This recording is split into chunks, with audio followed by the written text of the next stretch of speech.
A new sync test. Down, down, down, up, up, up, down, down, down, up, up, up. It's on quick game. Was that synced up? Actually, there's no way to test it that's synced up. Doesn't make a sound effect. Or wait, what am I talking about? Sound effect. It's not this. Was it synced? I'm being a moron now. Was it synced? Hopefully it was synced fine. Let me close this too so this runs better. Twitch. Was it synced okay? It's on quick game. Down, down, down, up, up, up, up, down, down, down, up, up, up. Was that synced up? Are we good? Hello? Anybody? Anybody? Hello? Hello? Okay, perfect. Good. Let's play Crash.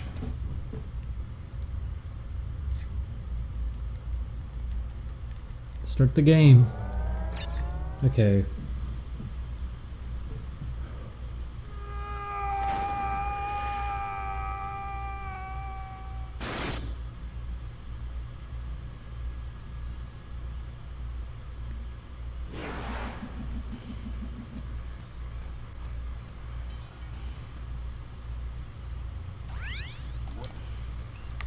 So, Crash 2 is a really good game. It's a, why are people saying, is he coming oh.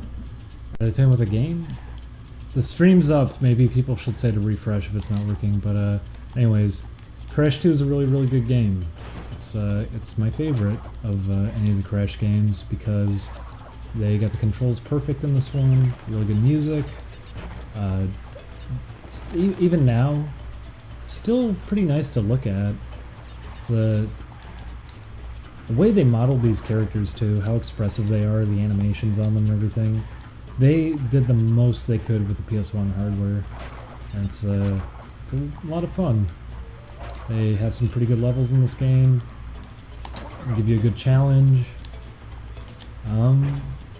It just because the first Crash isn't that great. It's very hard to play thanks to its controls feeling kind of clumsy. Because Crash 1, one of the big things in it is that you can't just be responsive in it. Everything has acceleration, deceleration. You can't steer your jumps or anything really. It's a very clumsy game to play, and a lot of its difficulty comes from just waiting for patterns with moving platforms. But Crash 2 is a very solid game. There's not much to really complain about. It's just very good. How do you do this? That's how you do it. I'm bad. I goofed that jump. Can I even get back up there? Oh yeah, I can. If you do that, you can jump a little bit higher. I'm not too good at it though. Oh boy, this part.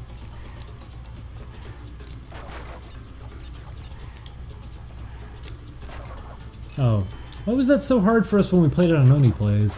That's nothing. Oh well. But I really love this game. And I prefer it to Crash 3 because Crash 3 added a lot of vehicle stages, which I don't really care for. I don't think they're bad, they're playable. I just don't think they're fun substitutions for platforming levels. Not to mention it's not as challenging as 2 is. I also feel like some of it is a little more blandish. I don't know. I still like Crash 3 though. I still think it's a pretty good game. I'd rather play 2 over 3.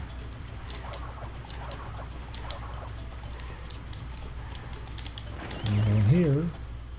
Oh, look at that. It's the Wumpy fruits. It's Wampa Stompa. Shadows of the Empire would be pretty fun to play. Yeah, I like to do more streams with Chris. And Julian is here.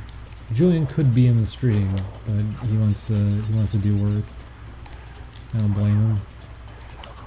We're so behind on Trick or Treat that I don't feel like there's any way we can get it out this year.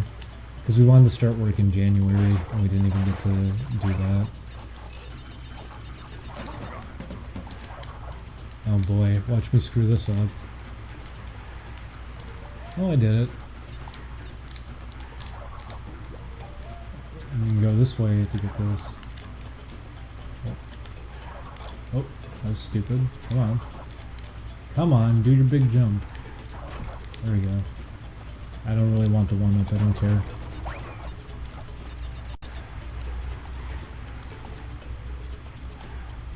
I'm glad you can do that. It's fun doing that. Obviously it's a flaw in a way, but it's still really fun doing it, so I don't care.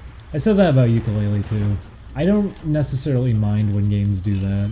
It's fun.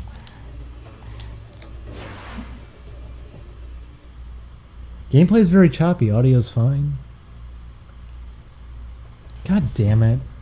Is it really choppy? Is XSplit just fucking this up? It looks fine to me. It looks just fine in XSplit. Is it my internet connection then? It's gotta be my internet. No, it's not. No, yeah, it is getting choppy. I'm seeing that. Why is the Elgato doing this? The Elgato is running like shit. Was it doing this during God Hand? Crystals are the only means of containing it. The fate of the world is at stake. It is imperative, therefore, Configure. to be.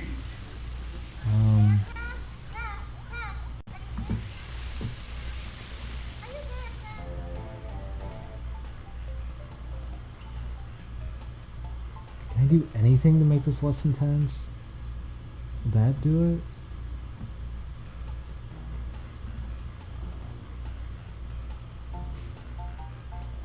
That might have helped.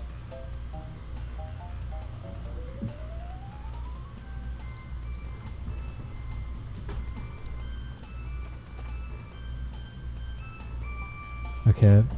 Sync test. It's on quick game. Down, down, down. Up, up, up. Down, down, down. Up, up, up. Is that synced?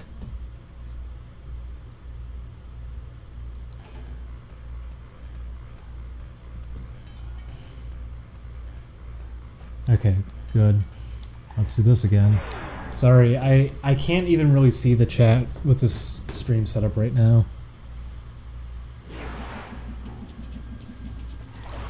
But the second gem here, you get it by not breaking anything. How about that? It's kind of cryptic. There's no hint that that's how you do it. Just like a lot of the secrets in this game. It's just one of those things you have to know. It's kind of a shame when games do that. I know sometimes people are totally fine with it though. The original Legend of Zelda, there's a lot of stuff like that in it that people love in it, and they're like, oh no, it's not bad at all in terms of things that you have to kind of figure out. It's great. It's like an adventure, and it's all there. You can figure all of it out. But there's moments in it that are a little bit bullshitty. It's just because the game has existed for such a long time that everyone's familiar with all of it. You gotta line up with this one. Well.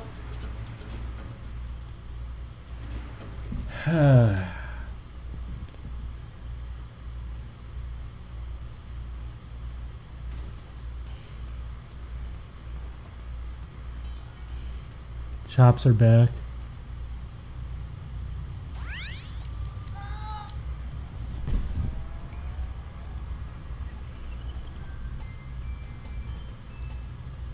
What do I do about that?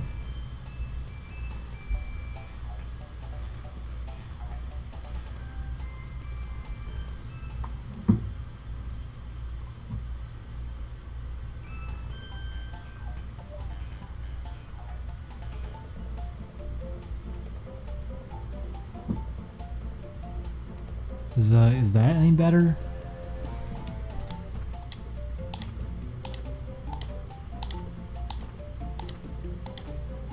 Why is he using XSplit and not OBS? Oh, here we go. XSplit's not the problem. It's using the Elgato. Also, if I use OBS, I cannot have a layout this complex in it and have it work consistently. It's going to take much longer to set up. Anyways, is it better? Okay.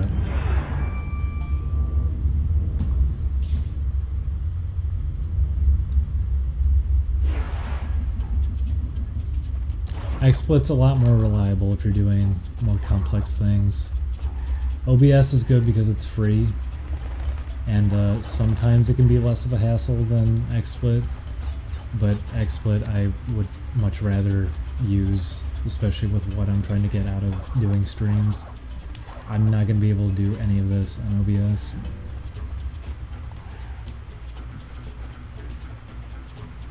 Anyways,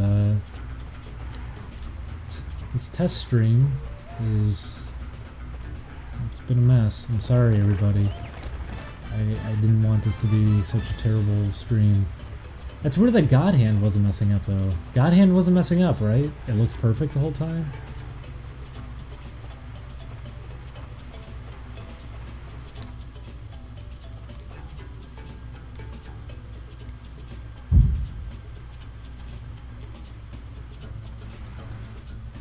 Okay, there we go.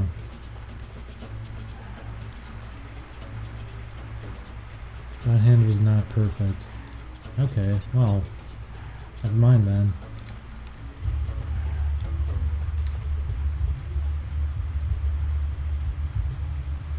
I'm so sorry, everybody. Do you hear that?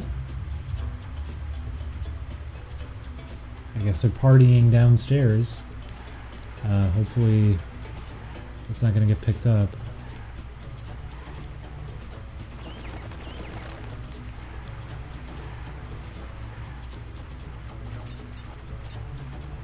Our neighbors downstairs are very nasty. They enjoy blasting music, smoking pot, despite having a baby, and they like stomping around all the time.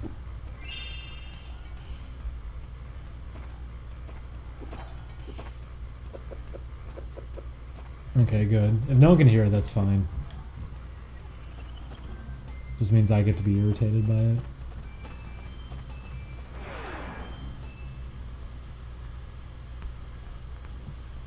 This is Hang 8. This is a fun one.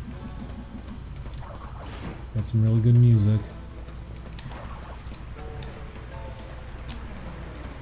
And you know what? Let's go for the fun one first, where it's about going as quick as possible. Oh, ooh.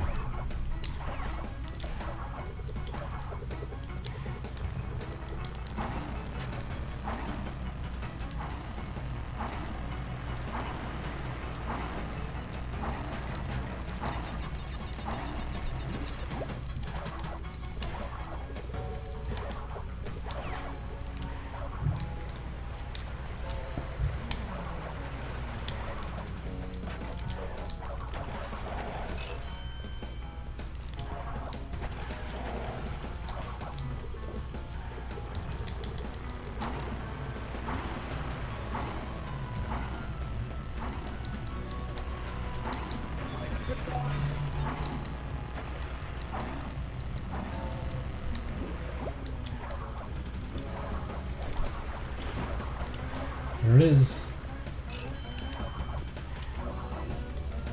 That's a fun one to go for. I really wish they Choppy's back. Really? It looks just fine in XSplit.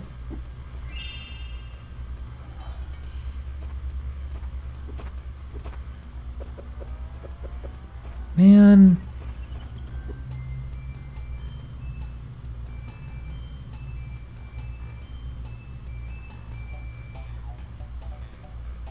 I'm not dropping frames, I'm looking at it. Is it just if I get messages at the bottom that screws up? It looks fine to me right now. I guess I'll have to watch a playback of it to figure out what to do. Anyways, Yeah, I wish the one thing I really love about 3, I like the time trials a lot. I think they're really, really fun. And I wish Crash 2 had time trials. I wish this was the game that had that. Because Crash 3 has really, really easy levels. If it was challenging levels with time trials, it'd be a lot of fun. That was a screwed up spin jump.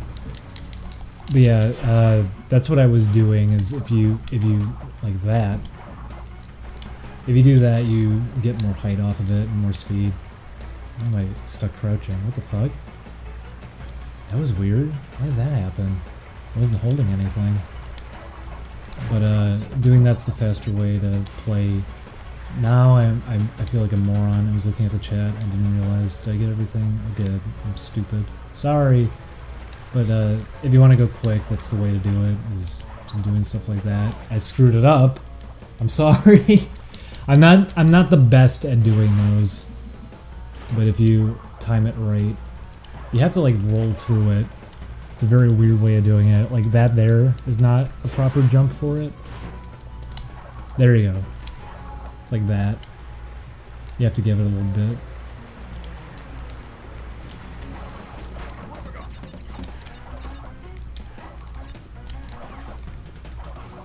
We didn't do these at all, by the way, during our playthrough. Which probably would have helped a lot of the time. It's a useful trick to get familiar with. But now I gotta get all the actual crates.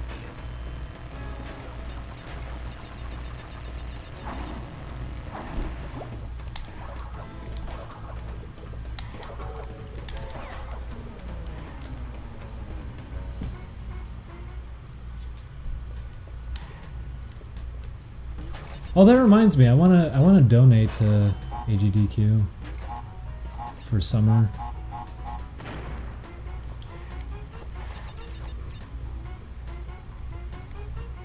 It wouldn't be like donations from these streams, by the way, or like the Patreon money. It'd be purely coming out of my pay that I'm getting for doing Money Plays. I like to donate because now I'm actually in a position that I could do something like that, and I'd like to. Because speedruns are something I actually do care about, as much as I'll sometimes make jokes about them in the community and everything. I do actually care about them a lot. I have a lot of fun seeing people get the most out of games. And it's interesting just as someone who's worked on games too. And something you want to do when you're making games. By the way, you get to get a good look at that. You can see the blackness over there because that's how Crash 2 is programmed. Same with Crash 1, that's the whole focus of Crash Bandicoot. It's why the camera is the way it is. They only render set chunks of areas.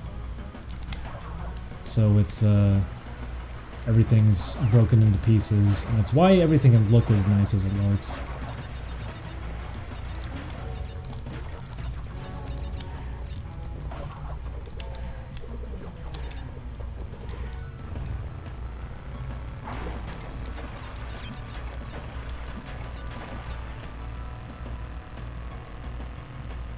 You gotta turn around. That's fine.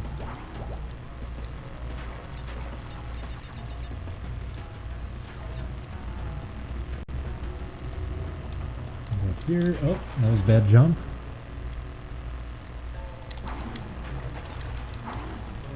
Trihex is cool. Trihex, I have to question his taste in Mario Kart, but Trihex is cool. He's a good one. He hasn't been going very much anymore though, has he? I miss him. There's the Plant Boys.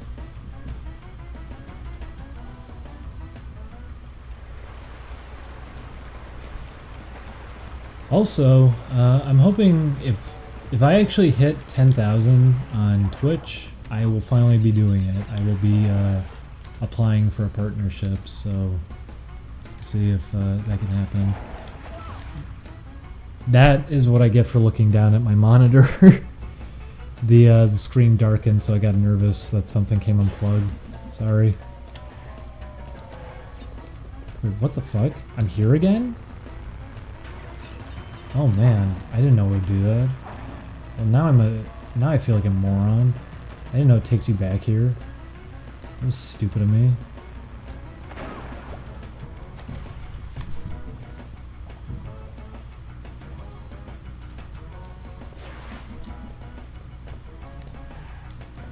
So everyone's saying it's chopping. I actually don't know what I can do about it right now. I'm gonna have to read up on it. I don't... They got big hitboxes, don't they? I don't like that it's doing it, but I don't know what I can do about it. On top of that, I'm looking at it right now in XSplit while trying to play it, which is very hard to do because you end up with situations like that. There's because the XSplit version of the game right now is like 2 seconds behind, so I'm watching a delayed playback of it. But I'm not seeing it chop up at all in XSplit. Is Twitch just fucking up? It's not dropping frames either. Maybe it's my internet connection, because my internet has been pretty terrible lately. I could just see it being that. I wouldn't be surprised if that's all it was. I'd really like to go back to Chicago for doing this sort of thing.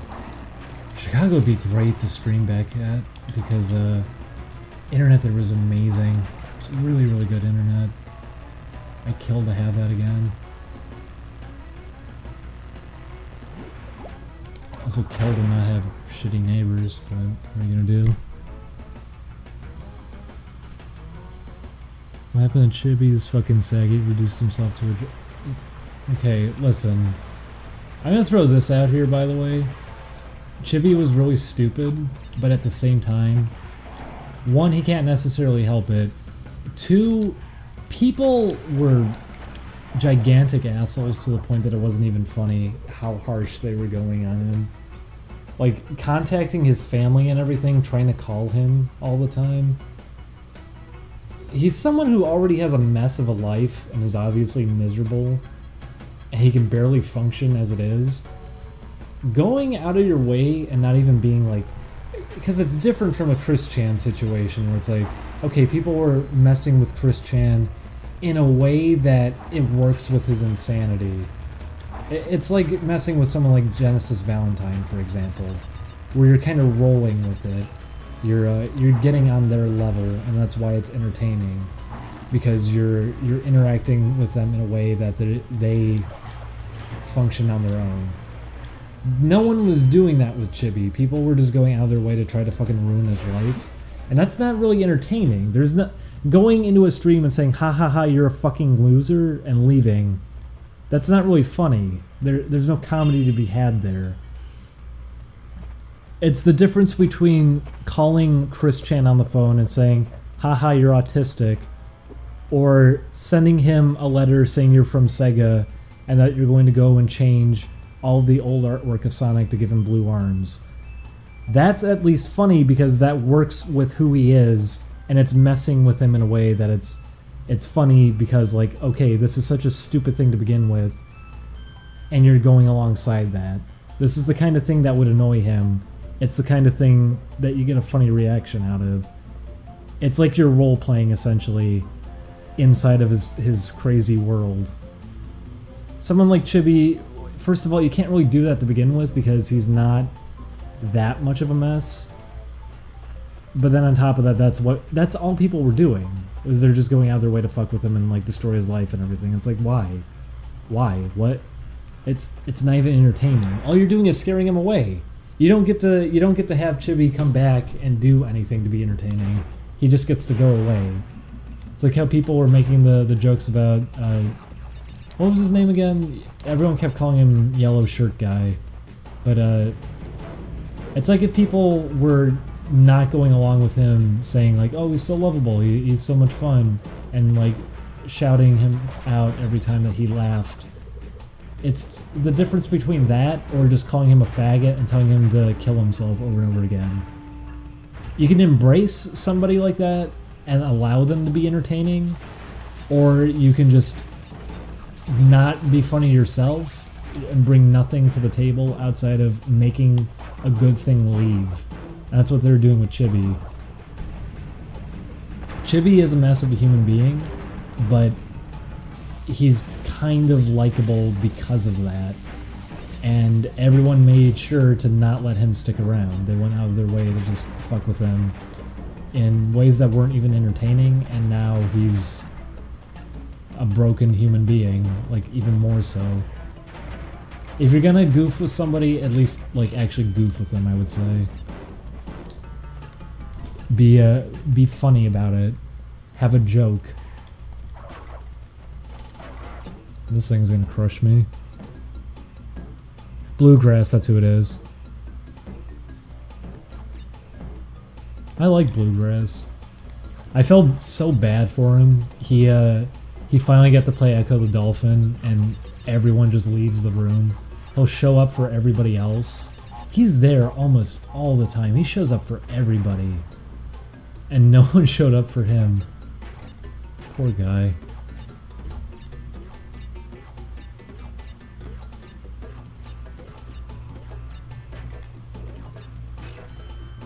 I don't know, it's like a fucking Leafy video where there's no joke.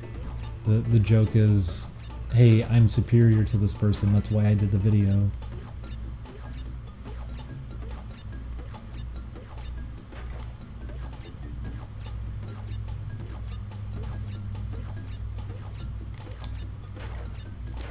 Well, that's what I was worried about.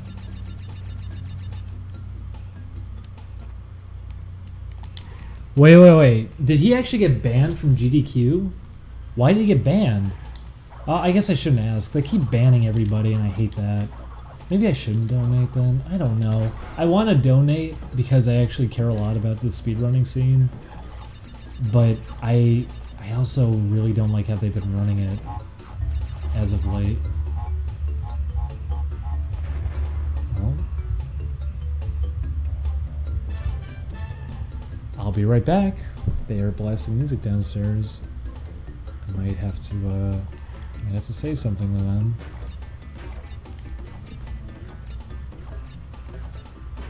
But they've really been preventing anyone from having a good time at GDQ. They won't let it be fun anymore. It's video games, like, come on.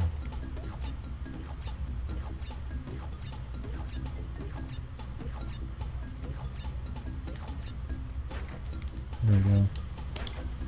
Oh. GDQ is in the speedrunning scene. Excuse me, it's... Yes, I know, it's not this... I hate when people do that. Sorry, I'm getting overly frustrated because I'm tired. You know what I mean when I say that. I know it's not the speedrunning scene. I say it because I want to throw support towards it because I care about the speedrunning scene. I know they're not the ones running the event, but they are the ones showing up at the event, and it's why I'd be giving the support to begin with. But it's also supporting the event, and the event itself is not what I want to support because I don't like how they've been running it, but I do want to support the runners, and I do care about speedrunning. I'm being stupid now. Oh boy. And yes, it doesn't go towards the runners. I know. I'm not stupid. I know it doesn't go towards the runners.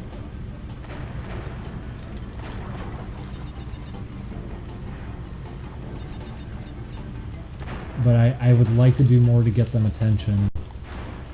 Donating, I guess, isn't the way to do it, but I'd like to give them, like, shoutouts or something. Nope, I'm dead.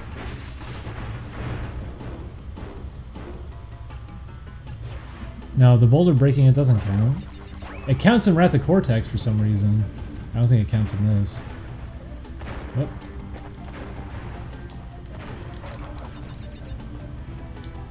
Also, I wouldn't say it goes to corrupt charities necessarily. It depends on which charities it is, but as of late, they have not been donating it to very good charities at all. Previously, though, it was Doctors Without Borders, and that is completely fine to donate to. I don't give a fuck if people are going to be like, no, it's all corrupt. No, that one is not corrupt. I'm sorry. That's actually not a bad one to donate to at all.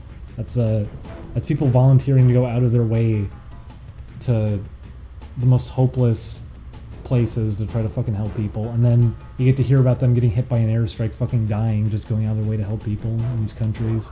That's one that I can actually get behind donating to, but prevent cancer foundation, stuff like that, cancer prevention, that's nothing.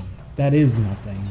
That is where it's very shady, because that's not going towards anything like research, anything like that. It is just essentially money being pocketed.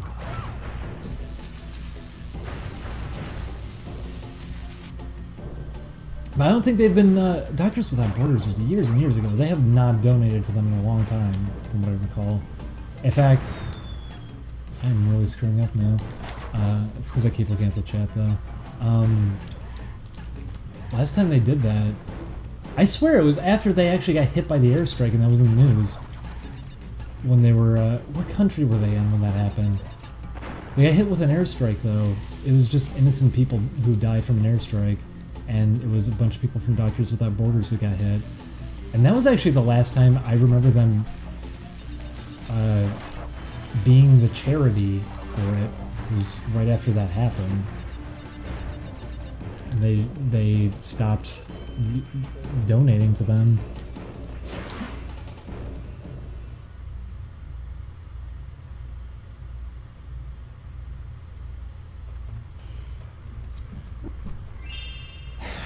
Okay, I'll be right back now that I did that. I might need to say something to the neighbors. This is getting a little bit out of hand.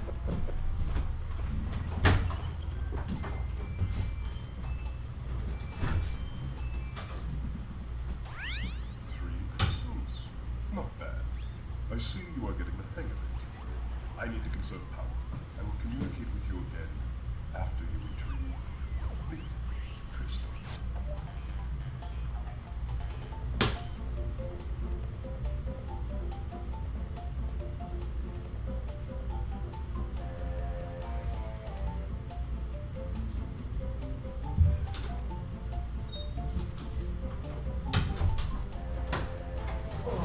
Alright. Well, I didn't even have to say anything. As soon as I came down the steps, they turned it down.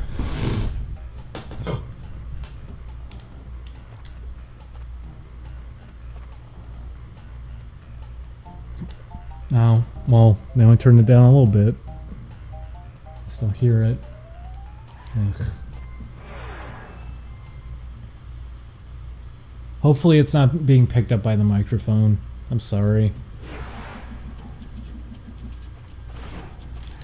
I'd really love to just move somewhere else. Everything's here in California, I guess. Everyone's here already, and that's why everyone wants to stay here, but I really would love to just go somewhere else. It's so much more convenient. It means you can actually record things properly instead of, neighbor said you're too noisy, and getting like an actual place for yourself in California is never going to happen because it's too expensive.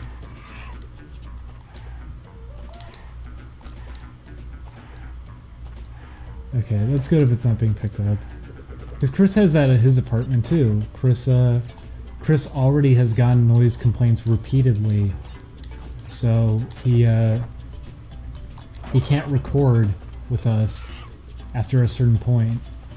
They told him if he's too loud, what is it, like 9 o'clock or after, then that's it. He's gonna get in trouble, and it's fucked up because it's like, well, that sucks. He has his own place and everything. He has the setup. It'd be great if there was actual, you know, soundproofing or something that they had. Because apartment complexes never do that kind of thing either. They don't really put much into doing that. They don't try to. Oh, I have to go back this way. I forgot. They always have shitty buildings where the walls are way too thin. You just hear everything. Chris said he could hear his neighbors talking. I hear our neighbors talking sometimes.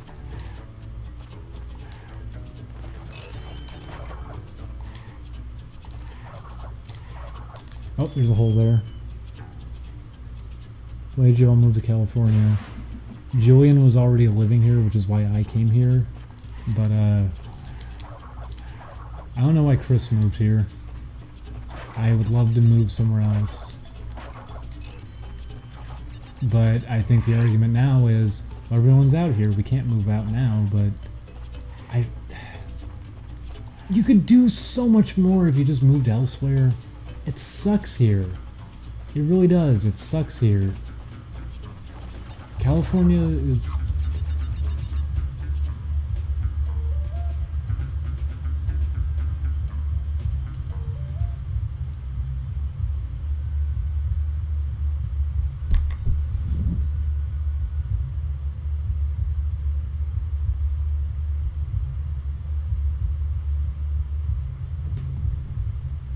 Julian?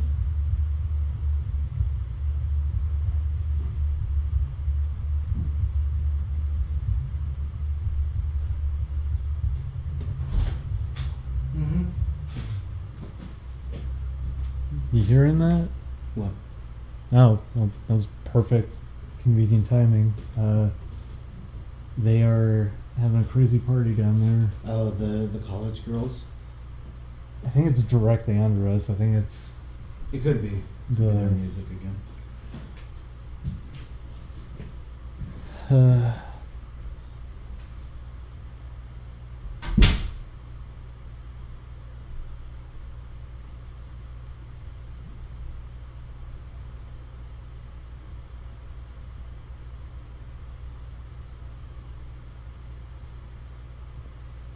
Well, I guess it's time to stop streaming then.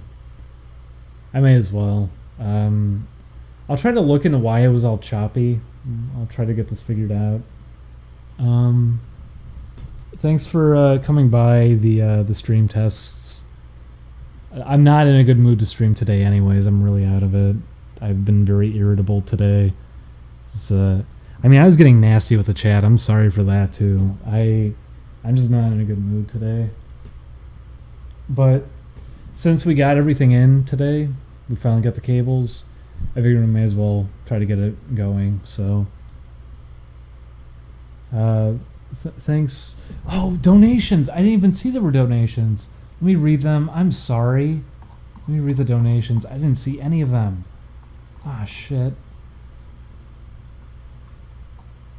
Oh, man. Olivia donated $15 and said, I was having a bad time at a party. Then I was looking at Bippy. I thought, I'm drunk, but okay, good job, guys. Here's some money, thanks. But that's a confusing one. Thank you, Olivia. Emilio 1280. Oh my god. Is this a phone number? Anyways, they donated $1 and said, what's God Hand? It's a video game. Your pal Wyatt. I remember you. You donated $4 and he said, are my favorite YouTube men today. Not very good. I'm sorry. Yusufukus donated $3.13 and said, thank you for a stream. I'm staying up late tonight to work and then catch Samurai Jack on an illegal live stream. Hopefully it's worth it. That is tonight. That is tonight. Oh no. That's also going to determine kind of where Samurai Jack goes from here. Because the last episode was not so great. But I really want to hope that it's going to be a real good episode tonight. That's what I want to hope for. The first 3 episodes for the new Samurai Jack were fucking amazing. They were flawless. They were so good. And it's been kind of going downhill now. And I'm hoping tonight's will make up for it.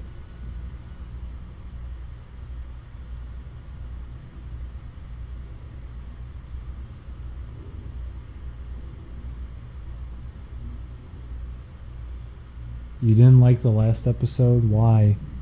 Because it wasn't that interesting. It's an episode that would not have existed of Samurai Jack if it was the old format and there was no continuity going. It's kind of a throwaway episode. Just wasn't that interesting. I also just don't really like Ashi too much. I don't think she has much to her. They need more time if they're gonna flesh out a character like that, and they're kind of rushing it along. So But I really love the first 3 episodes. The first 3 were so good. To the point that I'm gonna go back and watch them again once it ends. I really enjoyed them. And I'm not bothered either that it's in more of the direction of where the original Samurai Jack was in terms of like tone and humor and everything. I'm glad that that's there. But it was there at the beginning too. A lot of people were saying like, "Oh, it's going to be a super dark show." Second episode is Aku giving himself therapy. Like it's been matched up with the original tone just fine. I'm just hoping that tonight's is going to be going in a good direction, because I feel like last week's was just a little bit boring.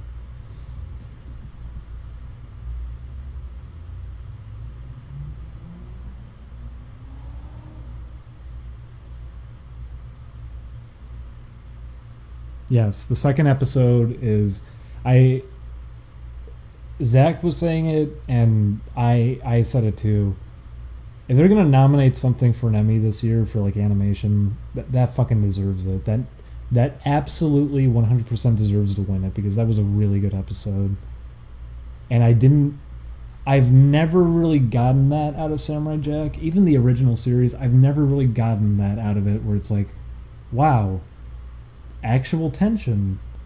They did it, because when it started up again, you have no idea where it was actually going anymore. So they were doing a pretty phenomenal job with that. Oh my god, I cannot praise those episodes enough. Specifically, yes, that second episode was very, very good. But it seems like they're kind of rushing it along now. I mean, they kind of had to. It got delayed a little bit too. It's supposed to come out sooner.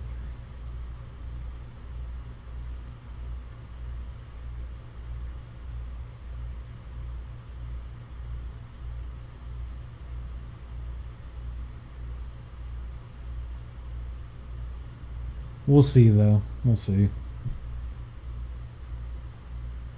I feel like it's gonna be.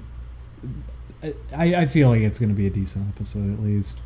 Julian's kind of pessimistic about it. He thinks it's just gonna keep going downhill. I think it might actually be a pretty decent one.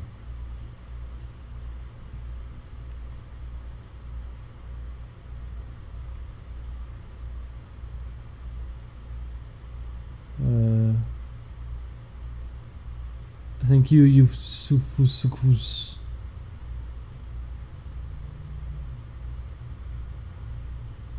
Starfishy donated $10 and said, "Go buy yourself something nice." We will. It'll go towards a microphone. Thank you, Starfishy. I hope AS keeps Gendy. They won't.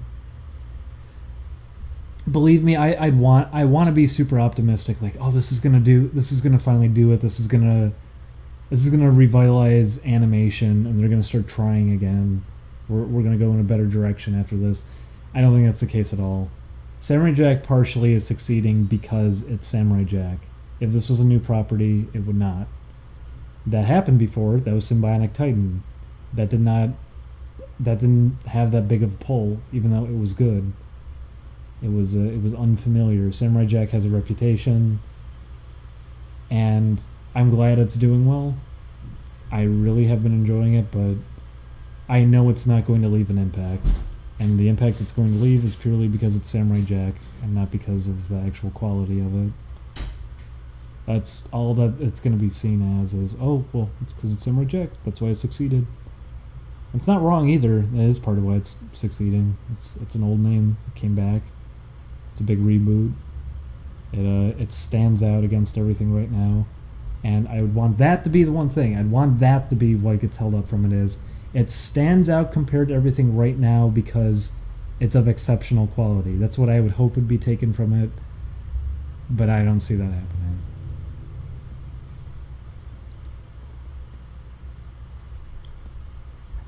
Gendy said that AS wants to work with him more. What's the full quote? Because that doesn't necessarily mean much. because you know Gendy did do work on plenty of other things too, and you can look at what those are. Hotel Transylvania 2 is something else. It's gorgeous. It's too bad what the actual movie is. What was that one that he did? He directed an animated opening to some movie, some really shitty vampire movie or something, and then it has this really, really incredible looking opening, just out of place. This animated opening that he directed, and it sucks. It sucks. He really can pull together something great, but that's why I would say I'm not confident in a quote like that. Like, oh well, Adult Swim said they want to work with them. That could mean anything, though. It could just mean him being attached to something lousy. That's what it's been for him.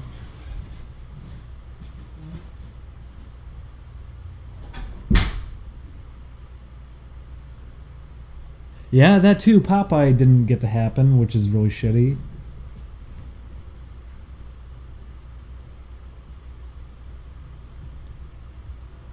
I think Gendy's still working with Sony. I thought he was too, yeah.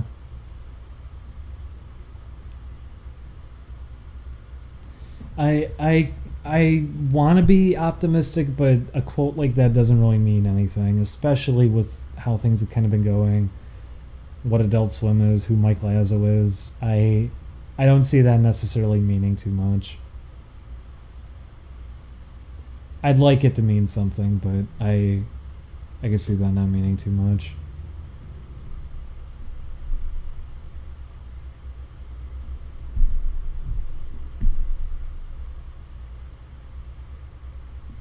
But I mean, that's what I hope can come from this. I do hope that this is eye-opening to people, at least, that animation can still be something incredible, and you just need to allow it to be something good. You need to let these people actually do what they want to do. You need to properly support this kind of work, because that's been the thing for a while now. Networks don't want to really go all in with a lot of things. I'm glad Samurai Jack got to happen, at least.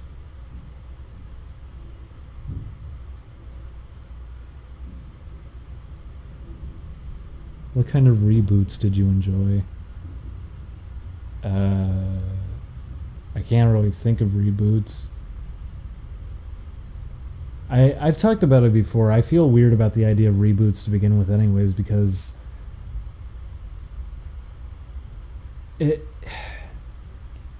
it's bizarre to me, since it's always just for that something good gets cut down early, and then 10 years later they finally recognize, oh yeah, this was something good, people like it, let's bring it back because it'll get people talking. But usually they don't give it the kind of support that it necessarily would need as coming back. And then it also, this is my biggest problem, and I feel like this with everything, remakes, reboots, whatever. Typically, if you're even getting the same people back, it's just not gonna be the same thing. You're not gonna have the same mentality with the people involved. Time has gone by, so they get to take in public reception to it and get to see what people liked. It's what happened to Futurama. Futurama came back, and they kept trying to do things like the dog episode. They kept trying to have episodes where, oh, here's heartwarming moment at the end. They did that repeatedly. They did like 10, 12 episodes like that in the short time that it came back on Comedy Central. They kept doing that. I don't think it's necessarily a good thing when that happens. You're not going to get what you're hoping for out of it. Samurai Jack, I am thrilled that it's at least so close to what it was before. And I think it's because of who Gendy is and how Gendy is. I don't think that time passing is really going to impact what he wants to do with his work.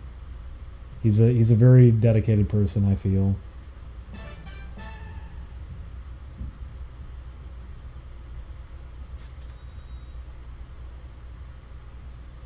But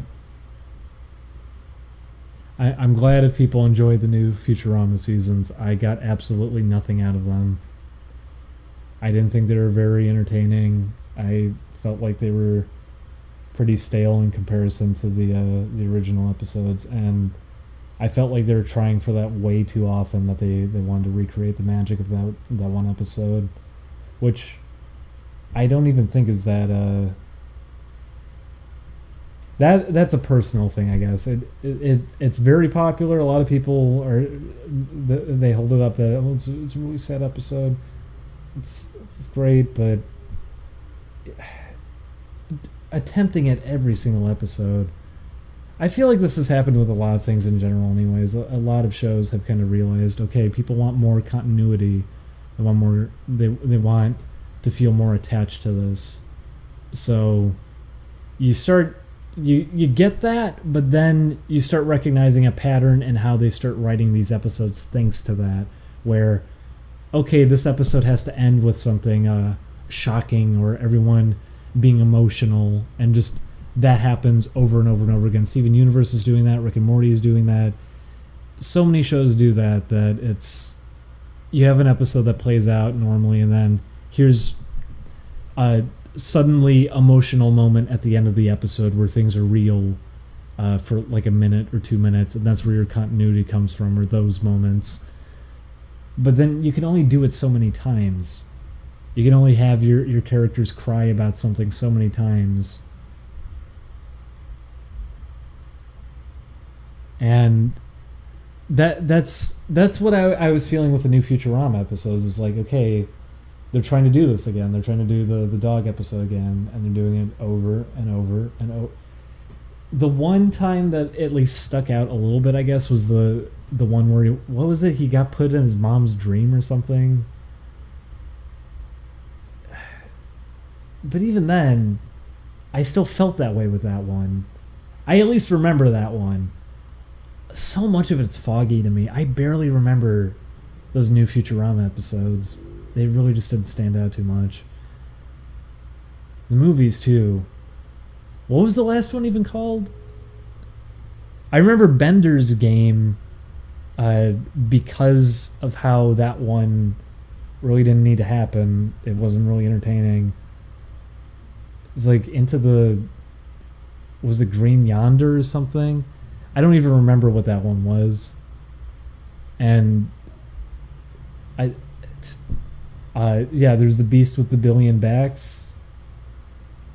Bender's Big Score was the only one I really remember, and it's because it felt like that was more of one they wanted to kind of do, and they were hoping maybe, like, I don't think they were really even hoping off of it necessarily. It seemed like it was more focused on, let's put everything kind of into this one.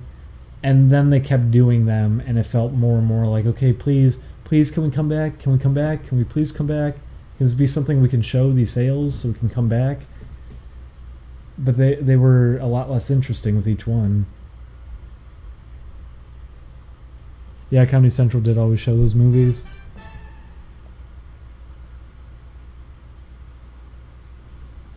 Into the Wild Green Yonder, that's what it was.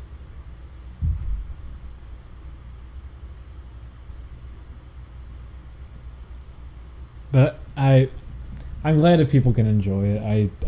I got nothing out of the new season of Futurama. Seasons? Was it 2?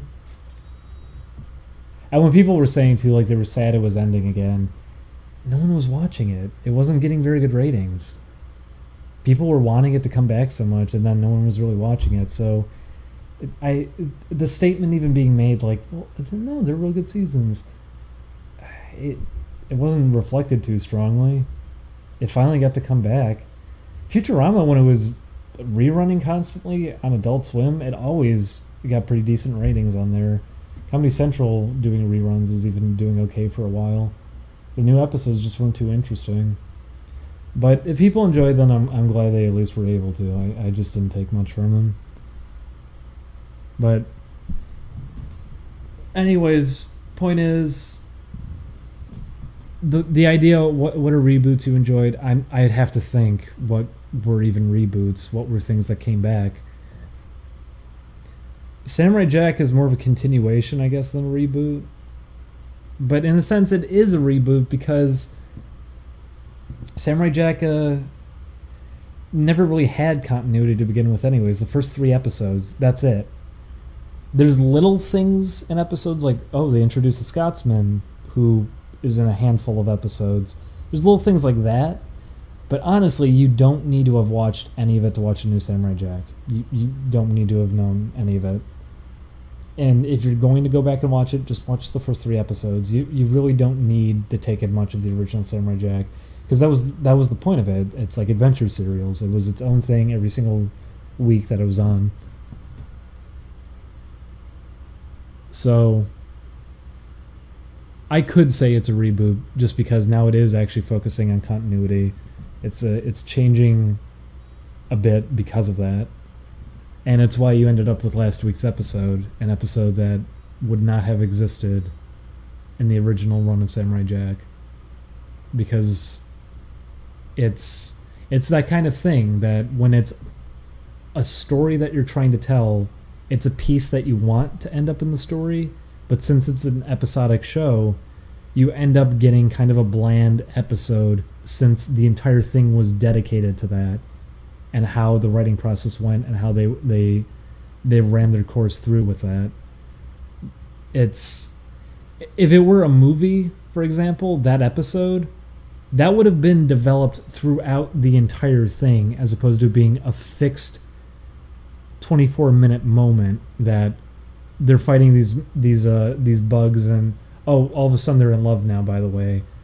It would have been something actually set up more along the lines of it, like throughout the course of it if it was a movie, because it's a set time frame. It's not being developed bit by bit, episode by episode. It's not being done in chunks like that. It's one flowing thing. So it would have been set up better than that. But the original Samurai Jack, like I said, didn't have much continuity, so you wouldn't have had an episode like that. You just wouldn't have. And if it were in the form of a movie, if they were going to take that direction with it, they would have handled that a lot better. It's something that things like this can fall into. It happens with Steven Universe. You get episodes of Steven Universe where absolutely nothing happens, and it's there purely for the sake of, this one tiny development happened, and we needed a whole episode for that, apparently, and we didn't know what to do with the episode because we have to fill up all this time for it. You get situations like that sometimes, and I think that's what last week's episode kind of was.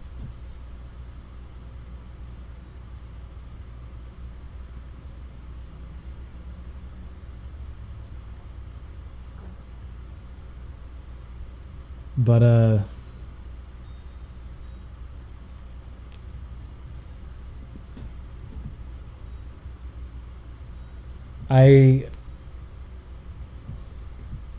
what are other reboots? I'm trying to actually think now. What are other things that got rebooted? Family Guy, as stupid as it was, I've even gone back and watched the earlier seasons, and there's still moments in that I can laugh at and have fun with. And as soon as it came back, it was not the same kind of thing. And I don't, as much as there's you have Bob Chipman, you have Mr. Movie Bob saying the first episode when it came back is actually one of the best episodes of all time. No, I can't even say that. I don't recall finding most of it when it came back too entertaining.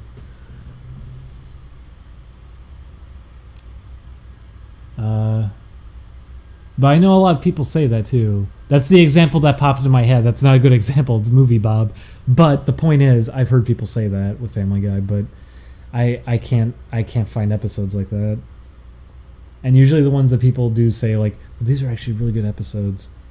They're not. They have weird tone shifts constantly. They want to be taken seriously, but then for random moments, it's like, oh, by the way, we're a funny show, guys. It never comes together in a way that really works at all, at least for me. So I just felt like it wasn't good as soon as it came back. It wasn't a gradual thing.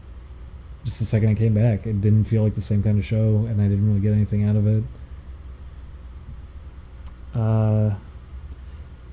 Yeah, The Critic did have that. That was in 2000, by the way. That wasn't necessarily like, oh, it's a big reboot. It was a thing that happened a little bit after it got canceled. It was a couple years later they tried doing that online, and it was bad. It was a little bit depressing too, because they decided that, what was her name? I'm trying to remember now. What was her name?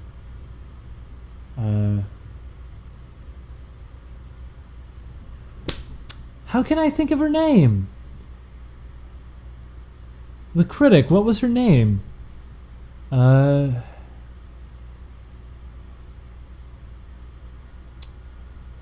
I feel like a moron. I remember what she looked like. I remember her southern accent. I remember her. Alice, thank you. Alice. In the online series, he just says like, "Oh yeah, I went through 2 divorces," and it's like, oh, wait, what? That happened? So Alice is gone? Something happened? They're divorced? What? And they don't talk about it either. And it doesn't make any sense, just considering who Alice is as a character. You can't piece that together in your mind. Like, how the fuck did that even happen? It's for the convenience of this, but how the fuck would that have even happened? How do you not even try to acknowledge that or talk about it? They just, as a casual passing comment, and it's because probably they couldn't get the same person back. John Lovitz was the only one that came back. But yeah, it was bad. It was those. I think there's 10 web episodes, and they're all bad. But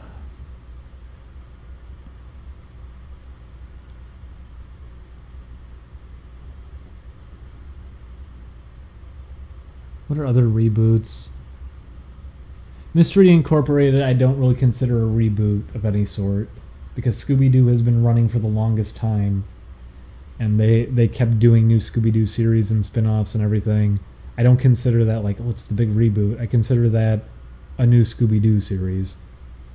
Because they had Scooby-Doo, then they had the new Scooby-Doo Adventures, they had Scooby-Doo and Scrappy-Doo, they had 13 Ghosts of Scooby-Doo, then they had all those movies, so they had like Scooby-Doo and the Ghoul School, which was probably meant to be a way of like pitching it potentially as ending up as a series, which, you know, by all means with that one, that seemed like it was more structured for a series than other ones that they were doing.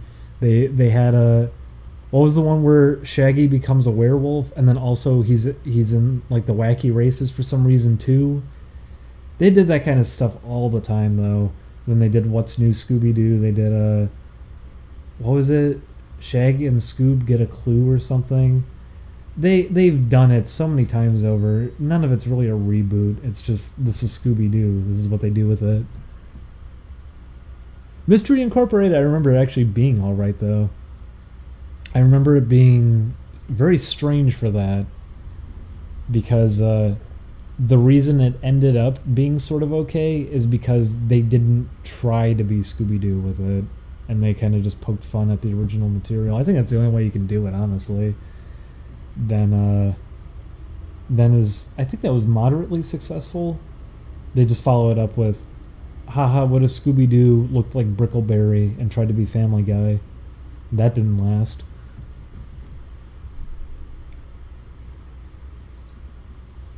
Teen Titans Go, I don't know if I consider that a reboot necessarily. It's a spin-off.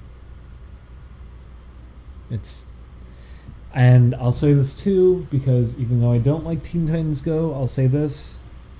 The original Teen Titans has a very strange reputation that I'll never understand, because people will say with Teen Titans Go, it was never a goofy show. This was not the tone. It was so dark. No, it wasn't. What are you talking about? Did you actually... Teen Titans even did that with episodes. They would have episodes of Teen Titans that they would use the Japanese theme song, which indicated, hey, this episode has nothing to do with the story right now. It's just a silly, fun episode. Like, that was your warning, was depending on which theme song played. They did the obnoxious, over-the-top anime expressions all the time. They had the burping contest between Beast Boy and Cyborg. Aren't they funny? They do that kind of shit all the time. So Teen Titans Go, having them sing the Pie song, I could see that ending up as a moment in the original series, like the first season. I could have seen that happening. But, yes, it goes to lengths that obviously the original series would never have gone to. with how obnoxious it can get. It reminds me of what Mad would do sometimes. Remember Mad? They did Thunder Lolcats and Grey's in anime. Those were horrendous. But that kind of humor, Teen Titans Go reflects a lot of that. And it's obviously like 10 steps above like how obnoxious the original Teen Titans could be whenever it was trying to be funny. But swearing that off, insisting it never had that, I'm sorry, it did. And it was one of the worst parts about Teen Titans was whenever it did that kind of thing. It's sometimes too painful to stomach if you watch the first season of the original Teen Titans. It had very bad moments with that sometimes.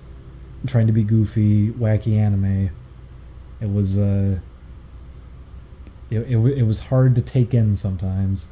It's true that it did have much better paced episodes along the road and everything. They did some alright ones. Like, I still think it's an alright show, but its reputation has always confused me because I would not say it's flawless by any means at all. It was very flawed, and it was all over the place.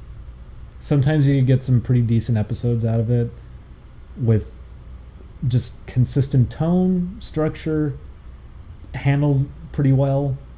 Then you get others where it's a mess and it's hard to kind of sit through it. So people being so disgusted and offended by Teen Titans Go because they feel like it's such an injustice to the original series, I only sort of understand that. You can't deny that there was a little bit of that in the original series, because there was.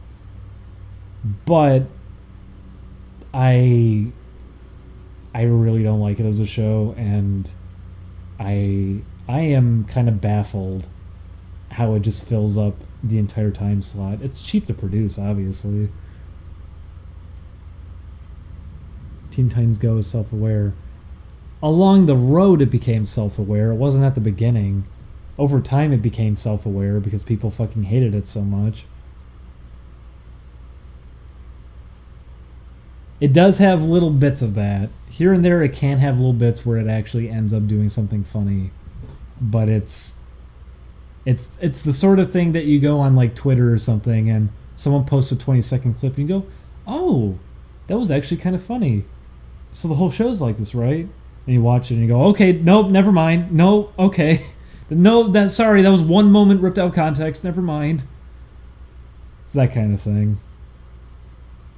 Yeah, it has little brief periods of self-awareness, but then you watch the entire episode and recognize, okay, yes, for 10 seconds of this episode, they had a funny little bit there. Yeah, that's been happening with Sonic Boom, is that a lot of people are saying, like, it's actually really good. And I'll say it actually does it more often than something like Teen Titans Go. It actually does manage to... I've been impressed by that, honestly. I didn't think that show was going to end up with doing anything entertaining. But it does actually have it here and there. But it's still scattered around. The show itself is still a mess. There's still a lot of it that's very hard to sit through. And there's plenty of jokes that are just... They make you wince when you hear them because they're so bad. But it's much more consistent than something like Teen Titans Go. Teen Titans Go, there's little brief moments here and there that can actually be funny, and they're so scattered about that it's rare you're going to run into that.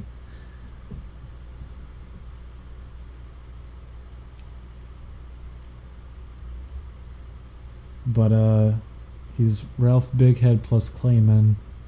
Clayman is that's pretty correct. Doug TenNapel was like kind of the direction we were trying to go for when we were doing it. Julian was coming up with designs and everything.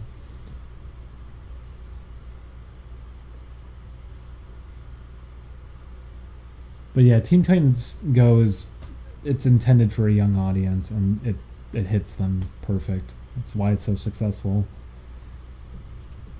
And most of the people complaining about it are 19, 20-year-olds who are barely able to articulate their thoughts in YouTube videos, saying, "Hey guys, it's Cartoon Network fan 23. Today, they did it again. Look at this image that I found on Twitter. Now you see this schedule? It's no good. It's rotten. It's awful. They could be airing Steven Universe 24 hours a day, but instead they're doing Teen Titans Go? Teen Titans, no. I'm sorry, this show reeks. Why can't they have things with genuine emotional impact on at all points of the day? I don't know about you, but can we just have Steven Universe? Nothing else? Cartoon Network? Your best show? Ignore the ratings and how people aren't talking about it as often anymore. It's your best show, okay?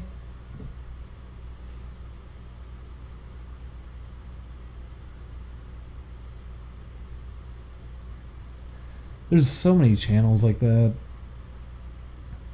They do the Rebel Taxi thing too, where they draw like a caricature version of themselves on screen, and it's always very poorly drawn. And people got mad about that people got mad about that way back, and they still seem to misunderstand that whole thing. I remember someone was telling me, because it came up in Gex, and we didn't really want it to be in the video anyways, but it ended up in the video, and not only was it in the video, it got cut up and put into the video. But we were talking about the idea of that, like web critics, and the whole idea of like people who specifically get into the technical area of it and try to break apart fundamentals and criticize like, oh, the lack of understanding of these fundamentals. But then there's someone who don't understand them either, so they don't necessarily know what they're talking about. They're aware of it existing, but they can't go too far into it. It's like how you'll see some animation channels just saying like, this show is ugly, so it was animated like an 8-year-old could have done it, and it's like, what the fuck are you talking about? No, I'm sorry, no. What? An 8-year-old? 8-year-old can't animate that. That's a common one people say all the time too. Is like, oh, a 10-year-old could have drawn it. No, a 10-year-old could draw your avatar on YouTube. 10-year-old is not going to be able to output that kind of quality. You can say it's bad, but like actually go into what makes it bad. It's statements like that. Like obviously it's meant for the sake of humor and everything and exaggerating hyperbole, but it's that there's a genuine belief with that kind of thing sometimes. And the example we were bringing up that got cut up all over the place was Linkara is a comic book reviewer and tries to go into criticizing the actual artwork sometimes in comic books, how there's flawed anatomy.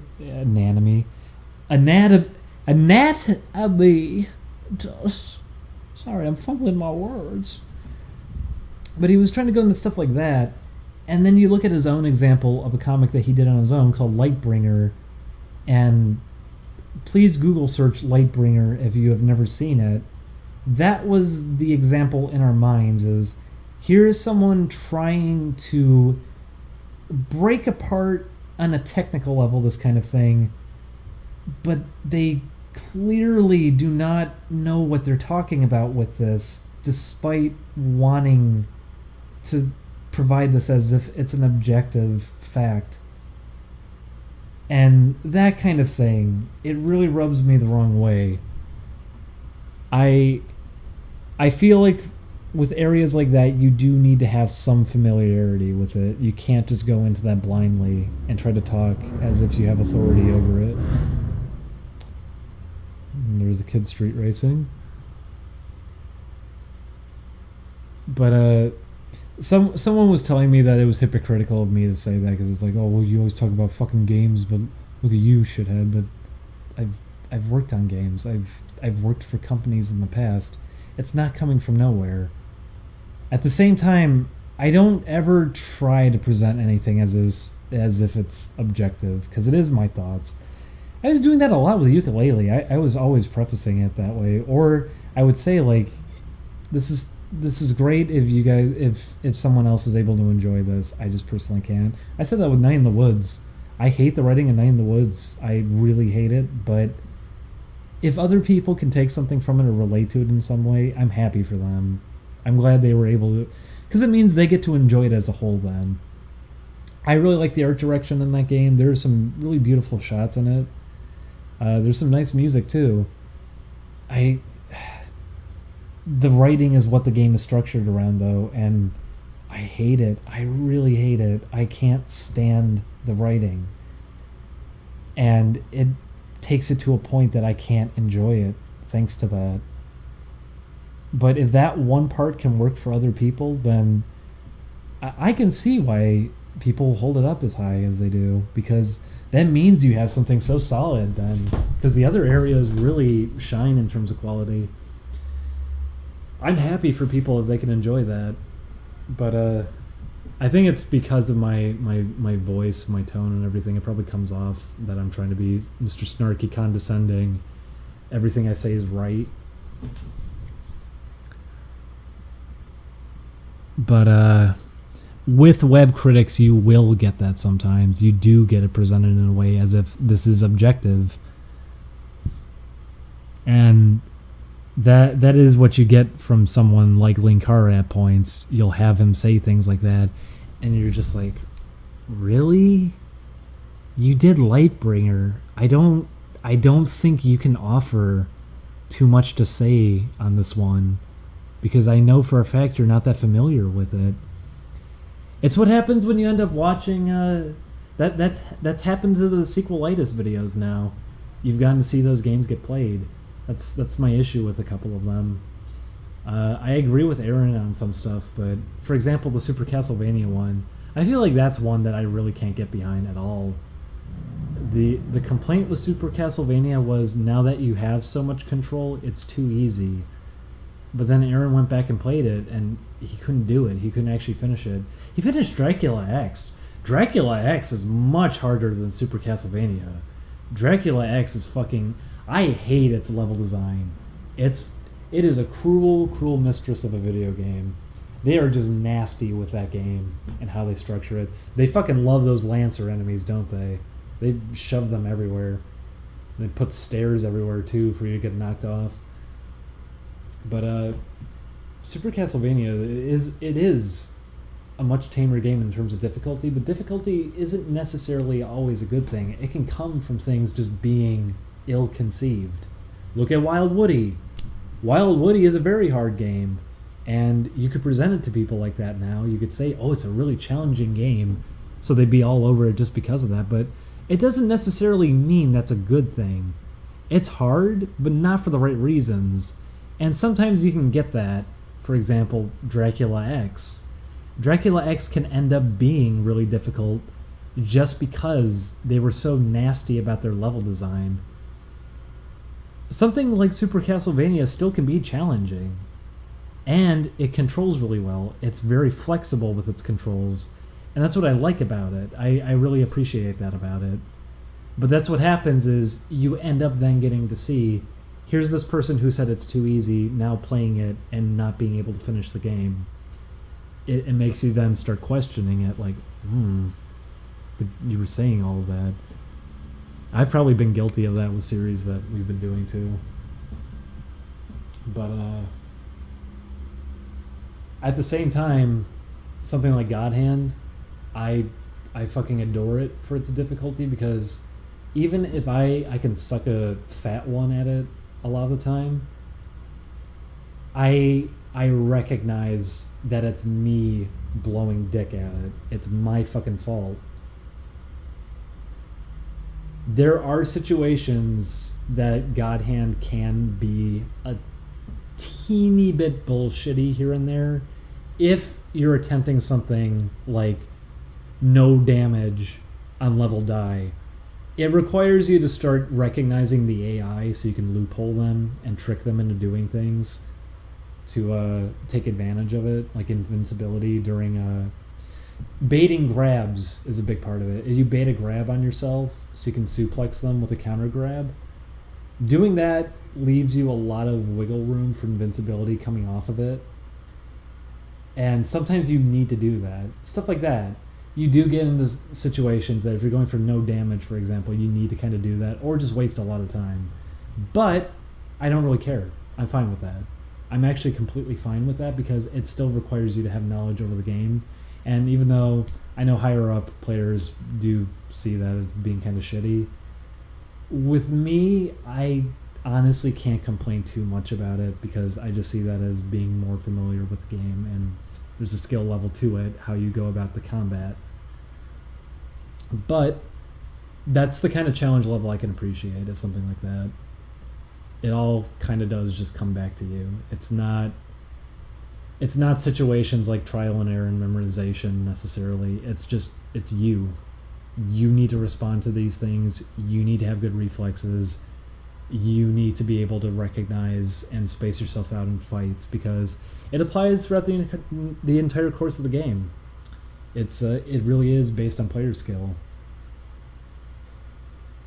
Compared to a game like Wild Woody where it's hard because it doesn't fucking work half the time.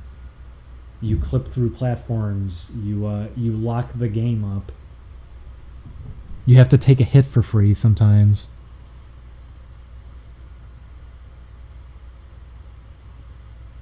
Yeah. I mean, if they ever did, I wish they could have done a sequel to God Hand. That is the one thing I would have liked to have seen expanded upon in God Hand is group fights.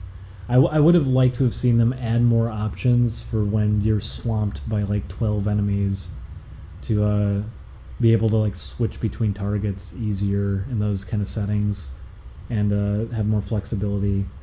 Because you do have to fall back on that. It does become you trying to bait enemies out. On one end, I really like it. On one end, I can also see why people wouldn't like it. Because you do have to start cheesing fights, and you need to... It excels at one-on-one.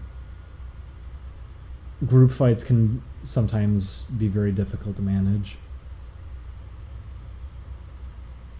Have you played Beautiful Joe? I have it here. I love Beautiful Joe. Beautiful Joe's a very, very good game. But my problem with Beautiful Joe is I have not played it since it came out on GameCube. So I know for a fact if I go back and I play it again, I am not going to be able to do fucking anything in it. I'm going to have to reacquaint myself with that game. But when I played it way back, I wanted to unlock every single thing in it. I really liked I was kind of sad about the Dante thing. I liked what's his name being playable. I liked how he looked when he wasn't in his what was his name? He's the one boss. He's fun to play as because I actually liked how he looked when he wasn't in his suit, when he wasn't beautiful. But I liked how they did that too for all the cutscenes. They just play the speech in reverse from the normal cutscene, so everyone's going now. I liked how they were doing that for all the cutscenes. It was funny how they did that. It was a funny alternative to just having these cutscenes, like having new cutscenes and everything, but not having to record more dialogue for them.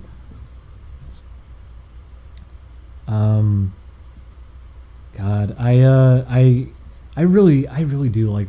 I never got to play the games after though. I only played Beautiful Joe 1. I played a little bit of 2, but I never got to play anything else. I heard they weren't good though. They did that multiplayer one. What was it called? Red Hot Rumble or something? I never got to play that.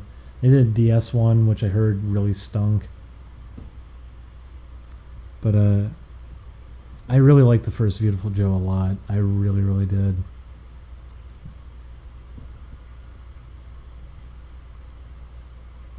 I'd like to go back and play that again too, but if we were gonna play that on Only Plays, that means me setting aside lots of free time to get brushed up with it, because it's a weird balance. I want to play these games. I want to get really good at them again, so I can play them how I was when I was younger and where I have the memories of them and everything. I want to do that for Oni Plays, but it also, we're making games too, and it feels weird. It feels weird having to juggle between the two. Like here's a, by the way, it's not clear now. I've been doing some work while I'm streaming now. I know it just says quick game on the screen. That's the nice thing about the Elgato is I can actually just do work now while this is up. But trying to find a balance between that, like here's time now to. It's weird seeing video games become chore-like in that regard. I want to get God Hand going again, that I can play it on level die and play through it without having to take deaths and fighting demons without having to ever rely on the God Hand. I really want to fall back on. I'd like to do that. That would be my ideal way of playing through it if we did it on Oni Plays. I want to play it on level die the whole way through. I would like to optimally not have to take any deaths, and I'd like to not have to ever rely on the God Hand. Yeah, I played Okami. I like Okami a lot. I mean, everything Clover did. I enjoyed almost everything that was underneath Clover. Platinum has been a little bit strange because they've done some very solid games. Vanquish is a lot of fun. Revengeance is a very fun game. I really like Revengeance. Bayonetta is really good. I fucking love Anarchy Reigns, by the way. I know people shit on it a lot. It's a multiplayer game. A lot of people who I know talk about the single player. It's not the focus. Oh my god, can I actually bring that up? That was a really funny review I got to read today. Destructoid did a review of Lethal League, and they reviewed it before when it came out on the PC, and gave it a glowing review. Then they did a review of it on console, and I think it's somebody else who reviewed it, and he was talking about it, and he was just complaining the whole time, like, yeah, I played the challenge mode, and, you know, it becomes really boring when you're just doing these single-player modes, and you get your ass whooped by AI that's really good and everything, and it's not really fun because of that. It's a fucking multiplayer game. It's a multiplayer game. It's a multiplayer game. Why are you talking about that? Also, you're losing to the AI and you're going to complain about that in a review? That's come up, by the way. I remember IGN complained about Skullgirls because Skullgirls had like actual AI in the single player. They do combos. What a concept. Fighting game characters, like single player and fighting game, AI functioning like AI, properly doing combos, loops, understanding the game as opposed to just randomly throwing out attacks here and there. That's not a bad thing. That is a good thing. But I remember IGN complained about that because, I'm losing even on the easiest. And that was the complaint in the Destructoid review was, I'm losing against the AI. Okay, well, it's a multiplayer game anyways. Why are you talking about that? That didn't come up in the other review. They're re-reviewing it to complain about that, and then it was... What did they give it? They gave it like a 4.5 out of 10? And it's like, what the fuck? You gave it a 9.5 before. What the fuck happened? It was a really weird review.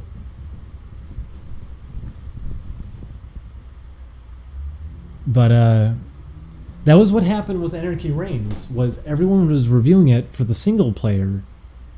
Multiplayer is highlighted by default in Anarchy Reigns for a reason. You can unlock everything in multiplayer for a reason. Anarchy Reigns was designed to be a multiplayer game. That was the whole point of it, and it fucking excels at that. It is such a fun game for that. There is nothing really like it. It's like combining a Platinum 3D beat-em-up game with Power Stone. And I don't want to say arena shooters, but they have modes like that. They have like 4-on-4 deathmatch. They have capture the flag, and they actually work. They work. Something like Overwatch can't fucking handle that, but somehow Anarchy Reigns can do it fine. They work, and they're a lot of fun, and that's the kind of game I honestly would want the most. I would love a game that was like a combination of that with God Hand a little bit in terms of combat.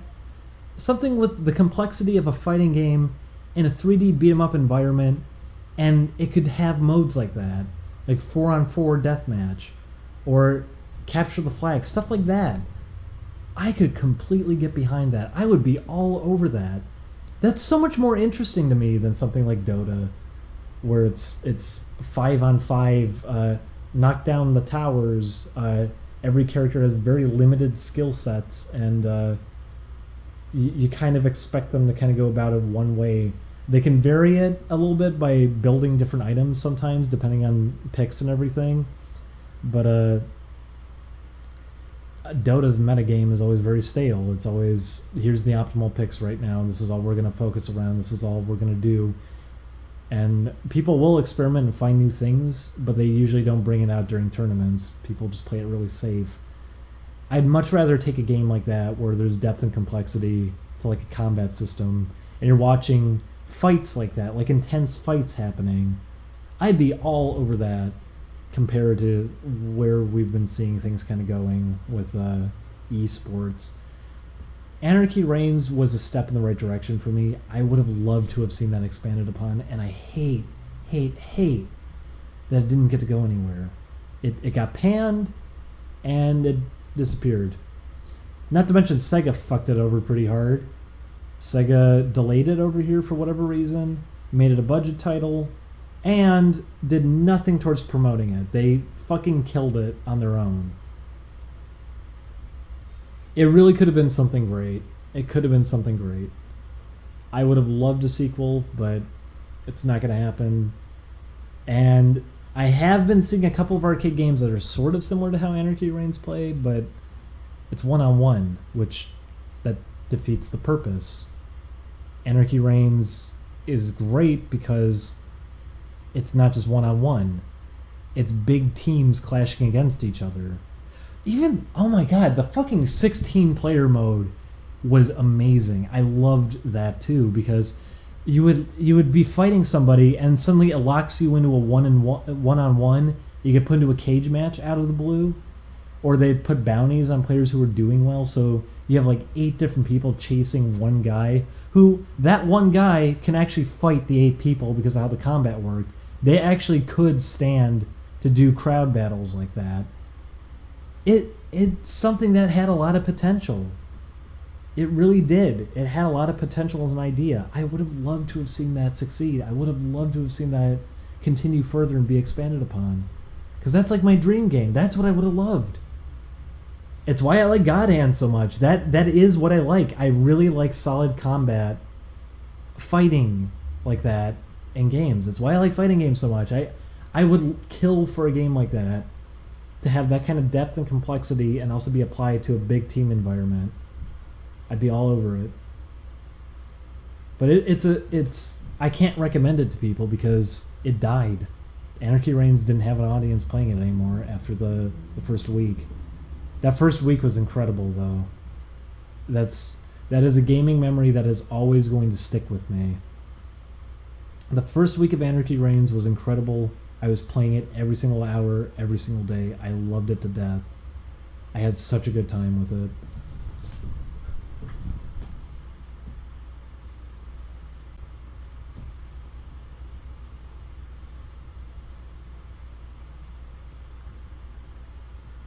Yeah, I was hearing rumors about Anarchy Reigns maybe getting a PC port. I don't see it happening because it was such a flop over here, though.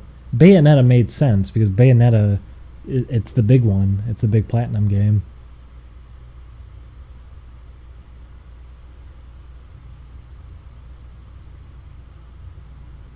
Favorite Devil May Cry? I only got to actually play the first 2, so I'd say 1.